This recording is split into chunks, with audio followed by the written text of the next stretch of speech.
Hello दोस्तों, नमस्ते, प्रणाम। मैं मीरा नायर अपने यूट्यूब चैनल में सभी दर्शकों को प्रणाम करती हूँ। एक विवाह गीत लेके आए हूँ। अच्छा लगे शेयर करना, कमेंट करना, लाइक करना, सब्सक्राइब करना। जौने दीना बेटी के भइले बियाहवा, अरे सेंदूरा पड़ल भर मांगरे ललनवा। अरे सेंदूरा पड़ल भर मांगरे ललनवा।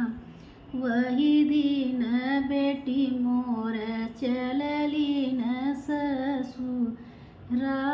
अरे बेटी क मनवा उदास रे ललनवा। अरे बेटी क मनवा उदास रे ललनवा। अरे अखिया से बहैला गई नीर रे ललनवा।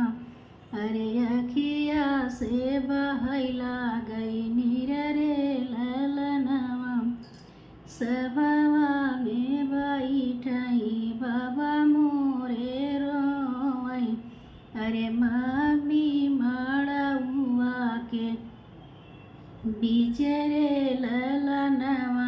अरे मम्मी मड़उआ के बिचरे ललनवा।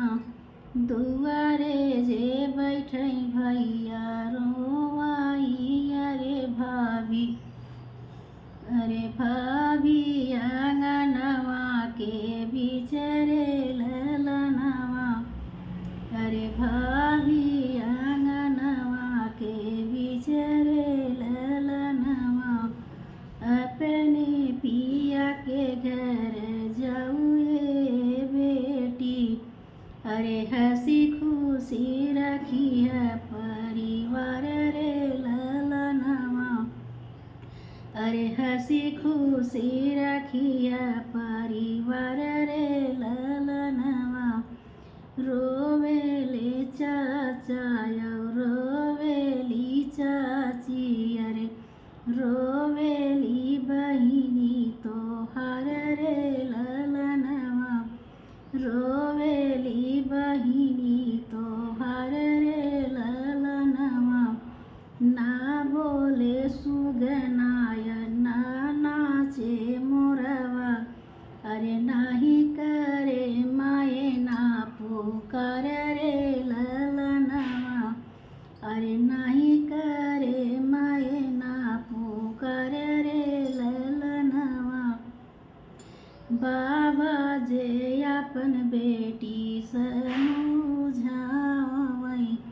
अरे सुन बेटी अरज हमार रे ललनवा। बाबा जे अपन बेटी समझावई। अरे सुन बेटी अरज हमार रे ललनवा। अरे सुन बेटी अरज हमार रे ललनवा।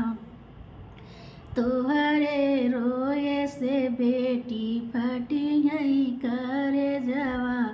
अरे हमसे सहल नहीं जाई रे ललनवा। अरे हमसे सहल नहीं जाई रे ललनवा। जौने दीना बेटी के भइले बियाहवा, अरे सेंदूरा पड़ल भर मांगरे ललनवा। अरे सेंदूरा पड़ल भर